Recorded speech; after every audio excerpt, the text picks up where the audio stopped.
makaigsunan, ang pangutana ba? Ngano nga ang masay tao na mapadaan o paglaong?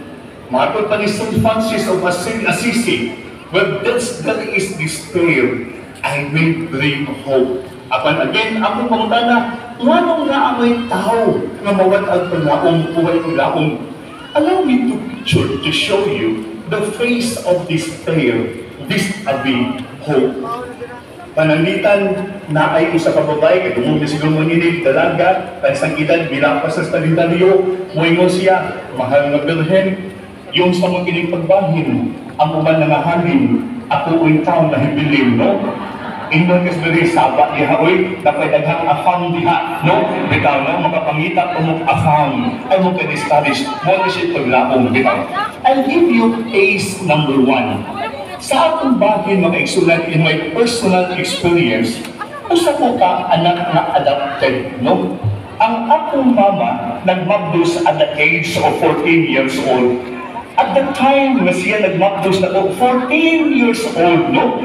She was desperate to the point, hindi mo na siya taga-Cebu, taga-Ulutanga Island man to dito sa Mindanao. She was so desperate and she, una-una siya, to commit suicide.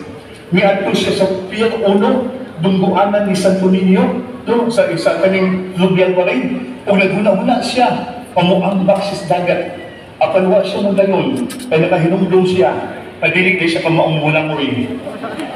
Anyway, na ayaw sa katao, magduduol ka niya, ubingon ka niya, dahil ayaw ulaway yung nakatsikita, dahil maglakay daw kang huna-huna, ayaw pa na yun na, dahil tumunti ka sa simbahan, ang akong mama, 7 months, months pregnant, no?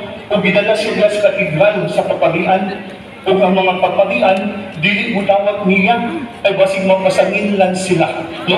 So, anyway, ang kaparian ng kaisunan, nagnawag ng pamilya.